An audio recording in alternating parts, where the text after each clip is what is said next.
بھئی جہاں تک فرانس کے خاکوں تک کا تعلق ہے، انگلینڈ، امریکہ، خود فرانس، خود جرمنی، دنیا میں کئی ممالک سے بار بار فون آ رہے، اور ملک سے تو آنے ہی تھے۔ ہم کئی مرتبہ عرض کر چکے کہ حالات حاضرہ یا جو کچھ ہے یہ ہم اس قابل ہی نہیں ہیں کہ اس پہ بات کریں، تو اسے مہربانی کر کے یہ کہیے ہی نہیں۔ کچھ بھی ہو جائے، جو کام اللہ تعالیٰ کی توفیق سے کرتے ہیں، جمعے میں آ گئے، کبھی کوئی بات کر لی، بس اسے چلنے دیجئے، ان چکروں میں، ان باتوں میں ہمیں نہ الجھائے۔ لیکن جو کچھ 2018 میں ہم نے کہا تھا، ہم اب بھی اسی پر قائم ہیں۔ ایک صاحب نے تنقید، اور بڑی خوشی کی بات ہے الحمدللہ کہ انہوں نے ہمارے بیانات سن کے تنقید کی۔ ہم بھی چاہتے ہیں لوگ پوچھیں، اعتراض کریں، تنقید کریں، صرف یہ ہے کہ زبان اچھی ہونی چاہیے۔ انہوں نے کہا کہ تمہارا رویہ قادیانیوں کے بارے میں الگ ہے، اور جو رسول اللہ صلی اللہ علیہ وسلم کی توہین کرتے ہیں ان کے بارے میں الگ ہے، یہ فرق کیوں ہے؟ ان کے متعلق تم کہتے ہو کہ ان کا بائیکاٹ کرے، اور ان کے متعلق کہتے ہو کہ دعوت دیں۔ یہ بالکل ہم نے دو جگہ نہیں، کئی جگہ ریکارڈ کرایا ہے۔ بھیا اصل بات یہ ہے کہ قادیانی مرتد ہیں، مرتد کا حکم اور ہے، اور ایک کافر کا حکم اور ہے۔ کافر کو شریعت بہت سی چیزوں میں برداشت کرتی ہے، مرتد کو نہیں کرتی۔ خود کافروں میں فرق ہے۔ ایک کافر وہ ہے جو امن سے رہ رہا ہے، ہم کیسے کہیں کہ یہ دارالحرب ہے؟ کون کہے کہ امریکہ دارالحرب ہے؟ یہ دارالامن ہے سارے۔ جب وہ ہم سے لڑیں گے، ہندو آئے گا اور حملہ کرے گا، اب وہ عربی کافر ہو جائے گا۔ ایک کافر ہے، پاکستان آتا ہے اور اسے پیاس لگتی ہے، آپ پیاس اپنی کے باوجود سے پانی پلاتے ہیں، بہت کار ثواب ہے، اللہ آپ کو بہت ثواب اور اجر دے گا۔ اور ایک حربی کافر، اس حربی کافر نے جو جنگ کے لیے، لڑائی کے لیے آتا ہے، آپ کو کہہ دیا کہ میں اسلام قبول کرنا چاہتا ہوں، آپ کے سامنے اس نے 10 آدمی مارے ہیں، آپ کے لیے حکم یہ ہے کہ رک جاؤ۔ اللہ نے کہا اسے ہیڈ کوارٹر میں لے جاؤ، حتیٰ یسمع کلام اللہ، یہاں تک کہ وہ حربی کافر تمہیں مارنے والا وہاں لے جاؤ، اسے قرآن سناؤ، ثم ابلغہ مأمنہ، پھر تمہاری یہ ڈیوٹی ہے کہ اسے اس جگہ پر پہنچاؤ، اس کے ہیڈ کوارٹر پر، جہاں پہنچ کے موت کا خوف اس سے ہٹ جائے۔ کافروں کی ڈیلنگ کوئی آسان تھوڑا ہی ہے۔ اور مرتد آدمی اسے پیاس لگ جائے، جنگل میں ہے، وہ کہتا ہے کہ مجھے پانی دو، فقہا لکھتے ہیں کہ وہ پیاسا مر جائے، اسے پانی نہیں ملنا چاہیے، اس لیے کہ اس نے ارتداد کا دروازہ کھول دیا۔ تو قادیانی چکے ہمارے نزدیک مرتد ہیں، اس لیے ہم کہتے ہیں فقہی حکم وہ لگے گا۔ کافر ہمارے نزدیک کافر ہے، اس لیے اس پہ فقہی حکم یہ لگے گا۔ تو دونوں کو الگ الگ جگہ بیان کیا۔ فرانس کے جن چیزوں کی آپ بات کرتے ہیں کہ وہاں پر یہ ہوا یہ ہوا،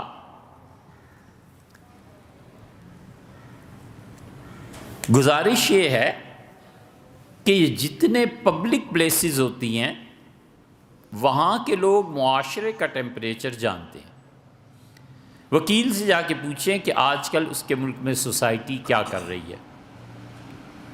لیڈی ڈاکٹر سے پوچھیں کہ بچے کس رفتار سے پیدا ہو رہے ہیں اور آج کل کیا ہو رہا ہے معاشرے میں۔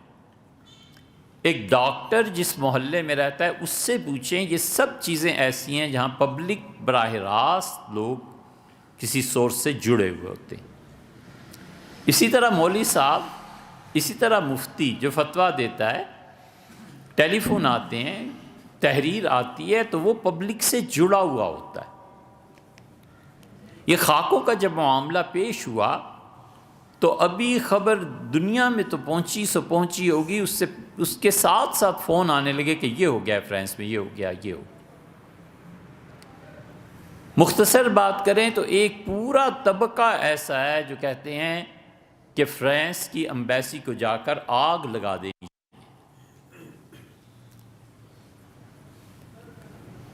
نہ عقلاً یہ درست ہے نہ شرعاً درست ہے، لیکن ہم ایک ہی سوال کرتے تو پھر کرتے کیوں نہیں؟ جاؤ مرو، لگاؤ نا آگ جا کے۔ اللہ کا یہ فرمان یاد نہیں رہتا؟ اللہ کہتا ہے لِمَ تَقُولُونَ مَا لَا تَفْعَلُونَ، لوگوں اپنی زبان سے کیوں ایسی بات نکالتے ہو جو تم کر نہیں پاتے؟ کبر مقتن عند اللہ ان تقولوا ما لا تفعلون، اللہ کو بہت غصہ آتا ہے اس چیز پہ کہ تم کہو اور کرو نہیں۔ تو تشریف لے جائیے، جا کے امبیسی کو آگ لگا دیجئے، باہر گھیرا بھی ڈال لیجئے، کوئی نکلنے لگے سے گولی بھی مار دیجئے، کریں نا، کرتے کیوں نہیں؟ آپ کا رویہ یہی تھا جب ڈنمارک میں یہ ہوا تھا، کیا کر لیا پھر؟ دوسرا پورا طبقہ ایسا ہے کہ فرانسیسی سفیر کو قتل کر دیا جائے۔ اچھا صاحب، یہ وہ جملہ ہے جو خود حضرت نبی کریم صلی اللہ علیہ وسلم کی تعلیم کے بھی خلاف ہے۔ سفارتکاروں سے ایسے ہوتا ہے؟ کرنا کیا چاہتے ہیں؟ حضرت رسالت پناہ صلی اللہ علیہ وسلم کی توہین کرنے والا سامنے بیٹھا ہوا ہے اور کہتا ہے میں آپ کے پاس پیغام لایا ہوں، مسلمہ کذاب خدا کا نبی ہے، اور ان کا پیغام یہ ہے کہ آپ نے عربوں کو فتح کر لیا ہے، جزیرہ عرب، آپ اسے 2 حصوں میں تقسیم کریں، ایک آپ کا ہے، ایک ہمارے نبی کا ہے۔ حضور صلی اللہ علیہ وسلم اگر تم سفیر نہ ہوتے تو میں تمہیں قتل کرا دیتا۔ فرمایا اگر یہ قاعدہ نہ ہوتا کہ سفراء کو نہیں چھیڑا جاتا تو میں تمہیں قتل کرا دیتا۔ یہ کون سا اسلام ہے جس کی تبلیغ آپ کرنے چلے ہیں کہ فرانسیسی سفیر کو قتل کر دیا جائے، فلاں کو قتل کر دیا جائے؟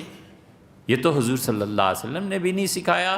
سیدھی طرح یہ کیوں نہیں کہتے کہ ہم اپنی ارج پوری کرنا چاہتے ہیں، جو اندر غصہ ہے اسے نکالنا چاہتے ہیں، جو 300 سال سے ہم نالائق نسل در نسل پیدا ہو رہے ہیں، قوموں نے ترقی میں جہاں پر سال ہا سال صدیاں لگائی ہیں، ہم قتل کر کے اس جگہ پر پہنچنا چاہتے ہیں۔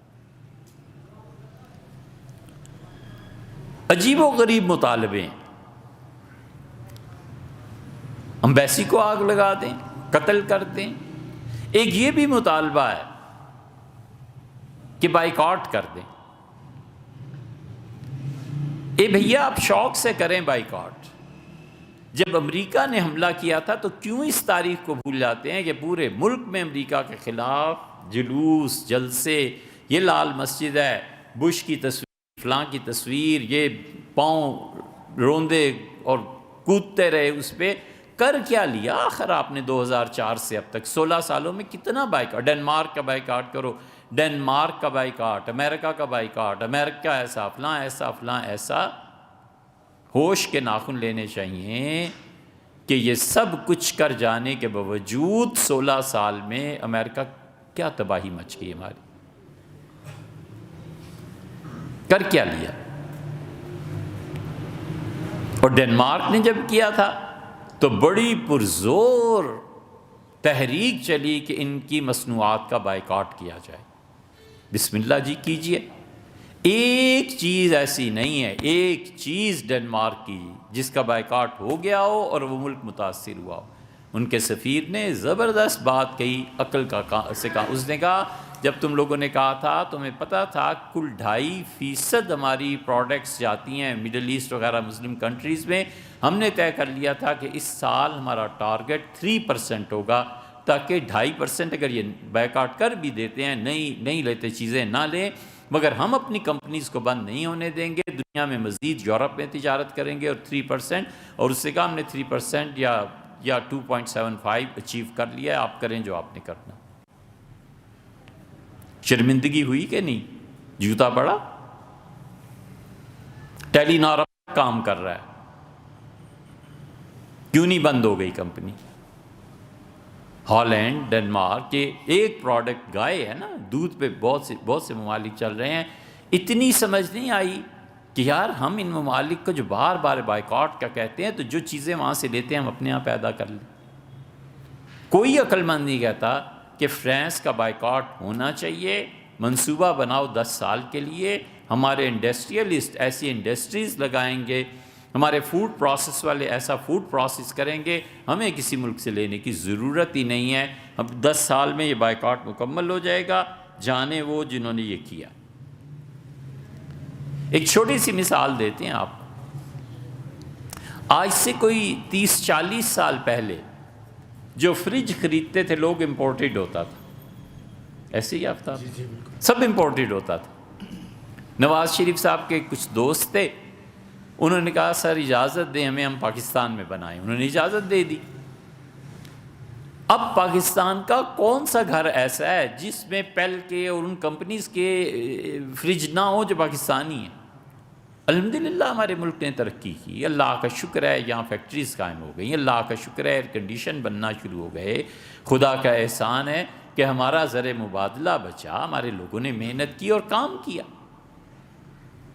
اب شاذ و نادر کوئی بہت ہی ایکسٹرا آرڈنری قسم کی چیز ہو تو فارن کے فریج بکتے ہیں، وگرنہ کہاں وہ گھر میں جہاں بھی فریج تھا فارن کا، اور کہاں یہ کہ اب پاکستانی پروڈکٹس ہیں. کیا فرانس کی پروڈکٹس ہیں جن کا آپ بائیکاٹ کریں گے؟ اتنا تک تو ہو نہیں سکا کہ پیپسی کولا کا بائیکاٹ. اتنا ہائپ کریٹ کیا تم لوگوں نے. دارالعلوم دیوبند نے فتویٰ دیا پیپسی پینا حرام، یہ وہ، اور ہوا آخر پہ کیا؟ مکہ کولا کراچی سے، اور مکہ کولا بھی کراچی ہی میں ختم ہو گئی. کیوں حقائق سے منہ پھیرتے ہو؟ کیوں حقیقت سے پلٹتے ہو؟ کیوں تمہیں اپنی تاریخ یاد نہیں رہتی؟ کیوں تم ان لوگوں پر اٹھ کے اعتراض کرتے ہو جو تمہیں کوئی عقل کی راہ سکھائیں؟ ختم ہو گئی مکہ کولا. یہ نہیں سوچتے کہ یہ تحریکات جو اٹھتی ہیں، یہ جو جذباتی فیصلے ہوتے ہیں، لڑو مرو مر جاؤ. 2004 میں کیا کیفیت تھی سرکار، اب کیا کیفیت ہے؟ اس وقت تو یہاں اسلام آباد تک آ گئے، لڑنا مرنا ہو گیا سب کچھ. اب اس مرتبہ کچھ ٹھنڈے ہیں. تو یہ کدھر جا رہے ہیں آپ؟ رستے رسالت پناہ صلی اللہ علیہ وسلم کی توہین اس وقت بھی تھی، اب بھی ہے، مگر اب وہ جوش و خروش نہیں ہے. اب چھوٹی چھوٹی جلسیوں میں ہی سب نکل گیا. اس لیے کہ لوگ الہاد کی طرف جا رہے ہیں.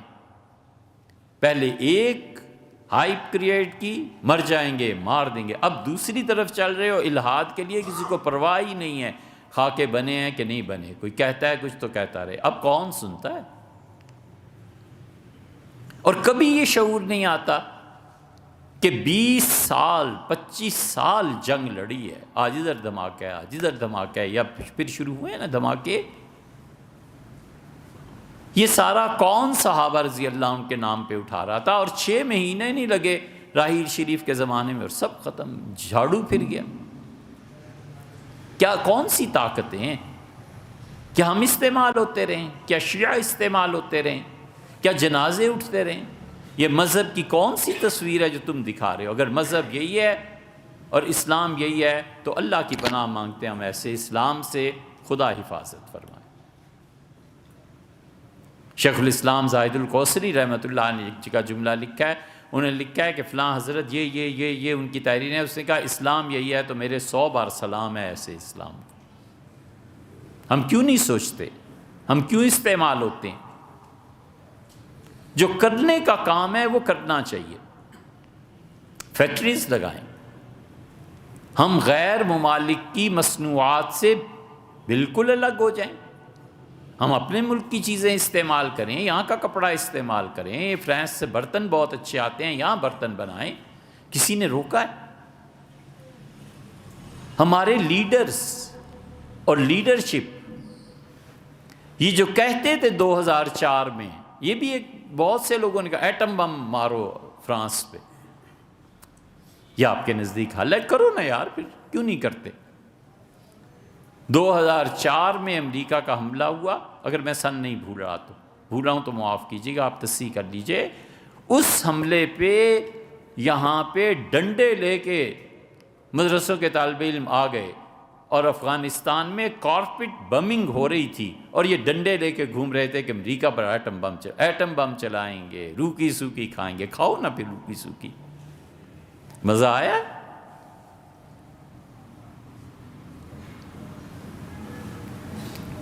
یہ سب کوتاہیاں ہیں پچھلی نسلوں کی جنہیں ہم بھگت رہے ہیں، اور ہم جو کوتاہیاں کر رہے ہیں ہماری اگلی نسل سے بھگتے گی۔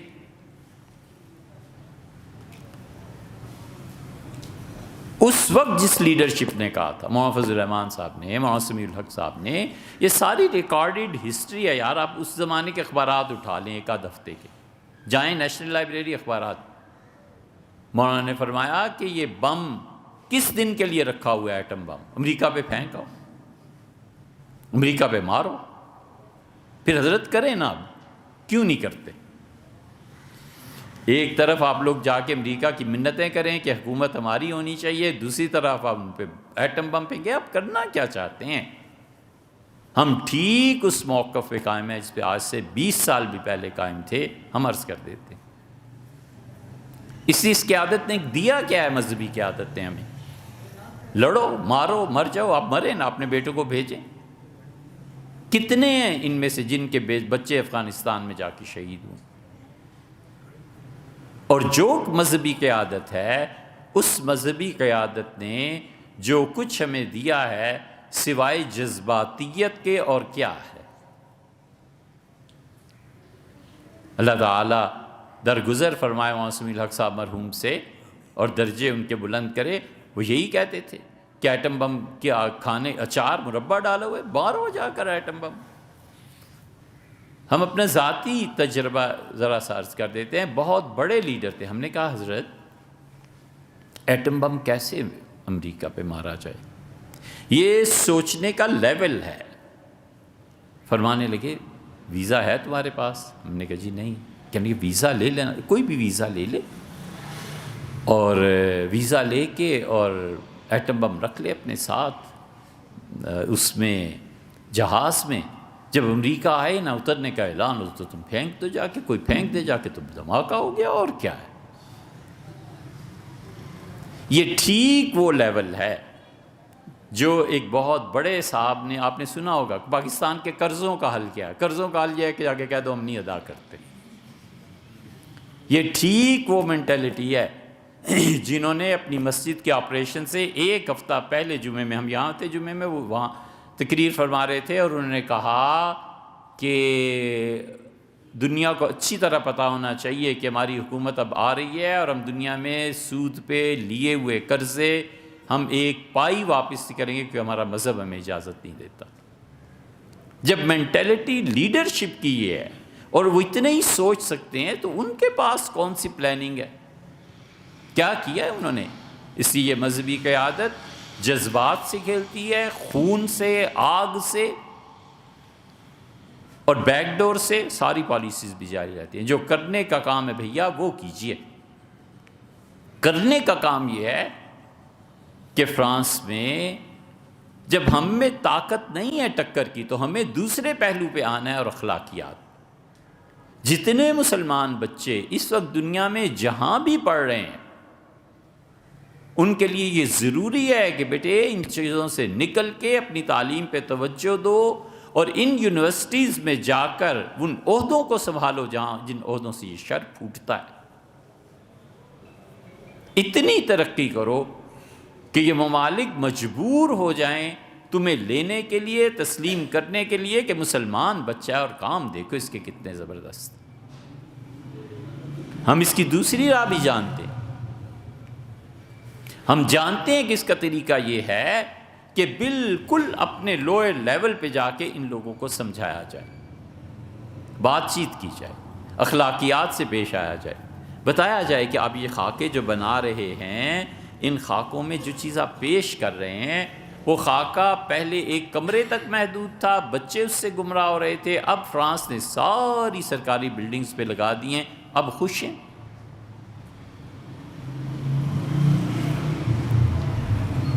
ہم بالکل آپ سے جھوٹ نہیں بولتے، بالکل، اللہ نہ کرے کہ ایک لفظ بھی مبالغہ کہیں۔ ہم فرانس کئی مرتبہ گئے، ایک مرتبہ جو نیشنل لائبریری تھی وہاں گئے، اس کی ممبرشپ بھی ہو گئی، جاتے رہتے تھے۔ ہمیں حضور اقدس صلی اللہ علیہ وسلم کے وہاں جو خطوط پڑے ہوئے ہیں وہ دیکھنا تھا۔ بڑی کوشش کی انہوں نے کہا یہ شعبہ ہم کھولتے ہی اس کے لیے ہیں جس نے کسی انٹرنیشنل یونیورسٹی میں 10 سال پڑھایا ہو۔ چند دن آنے جانے سے ایک صاحب تھے، ان سے علیق سے لائق جیسے ہوتا ہے آدمی کہیں جائے تو کوئی مل، وہ تھے امریکن. انہوں نے انہوں نے لائبریرین کو کہا کہ یہ آتے ہیں روز، ایسے پڑھتا ہے ایسے، آپ اس کو ممبرشپ ہو گئی. ہم نے ان سے پوچھا کہ آپ کیا پڑھ رہے ہیں؟ انہوں نے کہا حضور اقدس صلی اللہ علیہ وسلم کے متعلق کہ ان کی شخصیت میں کیا کمزوریاں تھیں، میں کئی سال سے پڑھ رہا ہوں، اسے نوٹ کر رہا ہوں. عقل کا ایک لیول ہوتا ہے نا، حدیث کو جب آپ پڑھیں اور سیرت کو، تو رسول اللہ صلی اللہ علیہ وسلم کے متعلق ہی ایسی روایات آتی ہیں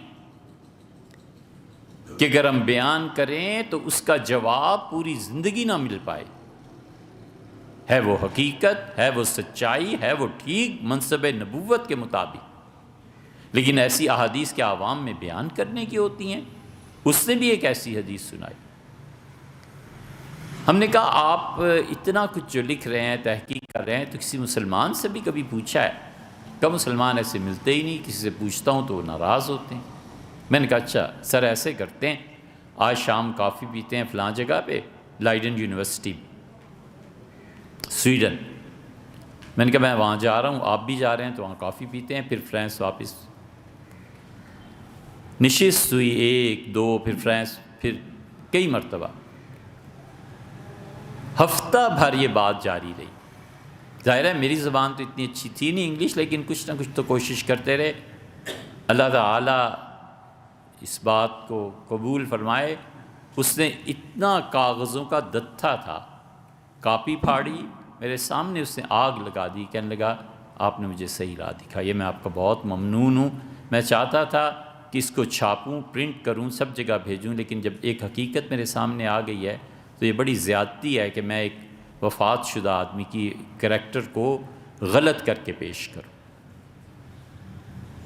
کرنے کا کام یہ ہے، حضور اقدس صلی اللہ علیہ وسلم کی سیرت جا کے بیان کریں.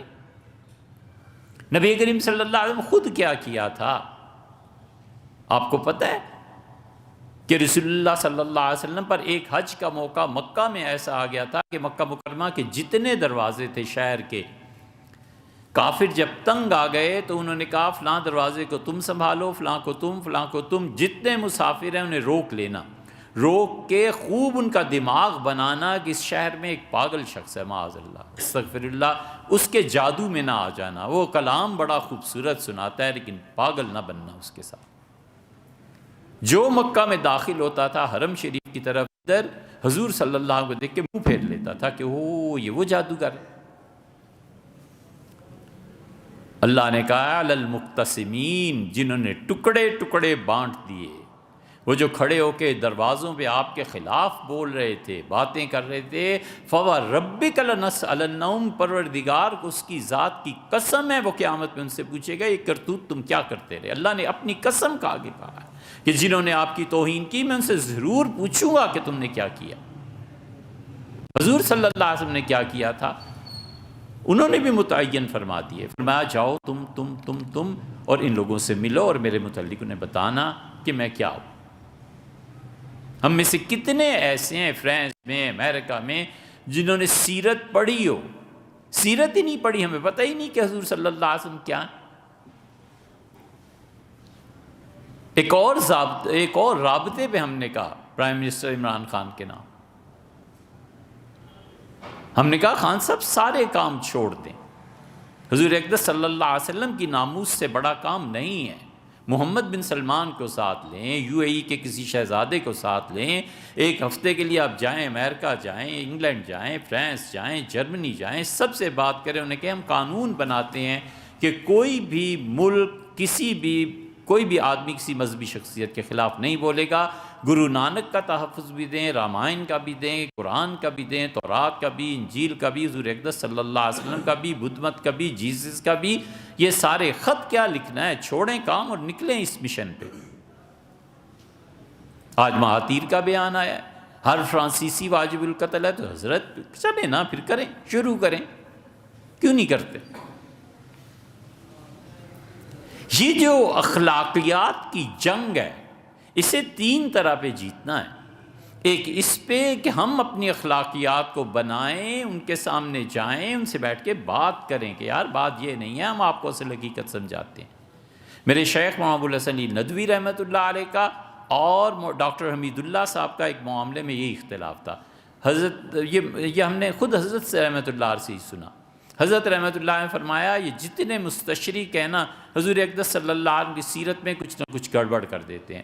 ڈاکٹر حمید اللہ صاحب سے انہوں نے ترکی میں کہا کہ یہ جو کانفرنس ہے اس میں دیکھ لیجئے مستشرقین بھی آ رہے ہیں۔ ڈاکٹر حمید اللہ نے کہا حضرت آپ ہندوستان میں رہتے ہیں، بہت بڑا نام ہے آپ کا، میں آپ سے عرض کرتا ہوں کہ وہ مستشرقین ختم ہو گئے، اب جو آتے ہیں کتابیں لکھتے ہیں، ان کو اگر آپ سمجھائیں گے تو یہ اپنی غلطی مان جائیں گے۔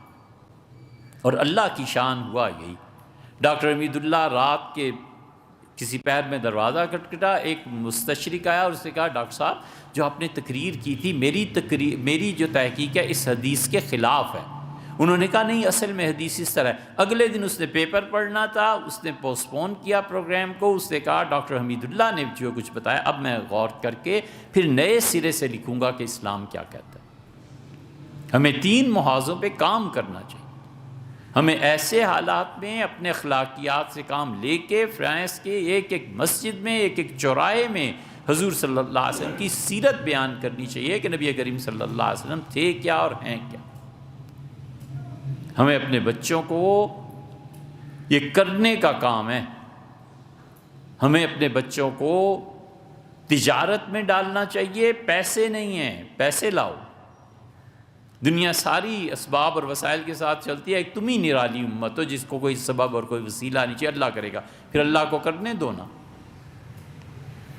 اور اپنے بچوں کو آرمی میں بھیجنا چاہیے۔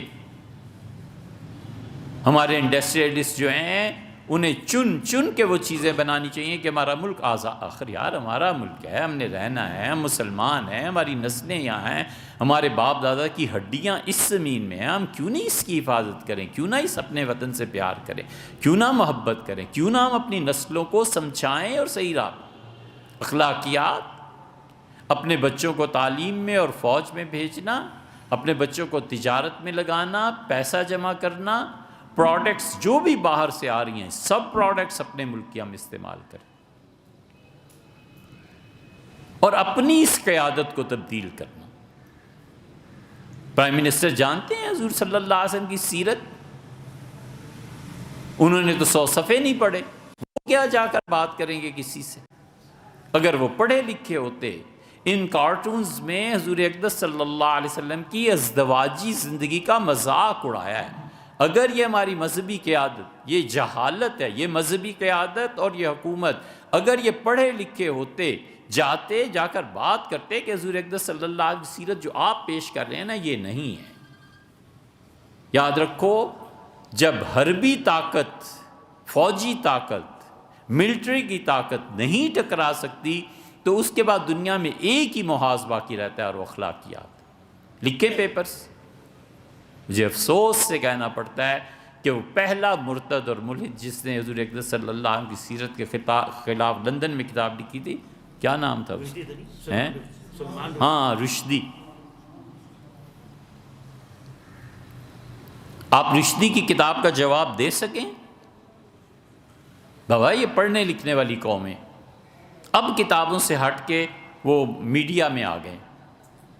بابا یہ پڑھتے لکھتے ہیں، انہیں میٹیریل چاہیے۔ رشدی کی کتاب کے خلاف مجھے افسوس سے کہنا پڑتا ہے، جہاں تک مجھے علم ہے 2 کتابیں لکھی گئی ہیں، تہران سے اہل تشیع نے لکھی ہیں اور ایک قادیانیوں نے لکھی ہے حضور صلی اللہ علیہ وسلم کی۔ ہم مرے ہوئے ہیں، ہم سوئے ہوئے ہیں، ہمیں نہیں عقل آتی کہ ہم بھی کچھ لکھیں، ہم بھی ان کا جواب دیں۔ بس ایک ہی سوجی ہے، قتل، مارو، یہ کرو، ایٹم بم۔ ہوش کی دنیا میں رہنا چاہیے یہ کام کرنے کے۔ اس لیے الندوہ یہ جو ادارہ ہے نا، ہم اسی پہ قائم ہے بھیا، ہمیں اپنا کام کرنے دو، ٹھیک ہے؟ ہم اپنے دوستوں کو یہی کہتے ہیں، ہم اپنے بچوں کو پڑھائیں گے، ان یونیورسٹیز کے ٹاپ کے پروفیسر ہمارے بچے بنیں گے۔ ہم یہی کہتے ہیں کہ ہم پیسہ کمائیں گے، پیسہ کہیں سے لائیں گے، ہم لائبریریز قائم کریں گے، ہم چاہے ایک ہی آدمی کیوں نہ ہو، اکیلا ہوں، کوئی پرواہ نہیں ہے اس مشن پہ مر جائے، کوئی پرواہ ہی نہیں ہے یار۔ مسئلہ کیا ہے؟ مسئلہ ان کو سوچنا چاہیے جو کہتے ہیں اور کرتے نہیں. تمہاری شخصیت میں جو تضاد اور منافقت پائی جاتی ہے، کرو نا، جاؤ نا، اٹھو. کس نے روکا ہے تمہیں؟ انجام کار یہ تعلیم ہے، انجام کار یہ اسباب، ذرائع اور وسائل ہیں. انجام کار اپنے ملک میں ان طبقات کو بیدار کرنا ہے جو طبقات اس چیز کو ترجیح دیں کہ ہمیں اپنے ملک کی چیزیں استعمال کرنی ہیں، کسی سے لین دین ہی نہیں ہے تو کیا بائیکاٹ کرنا ہے اور کیا. اللہ تعالیٰ میں صحیح راہ پہ قائم رکھے.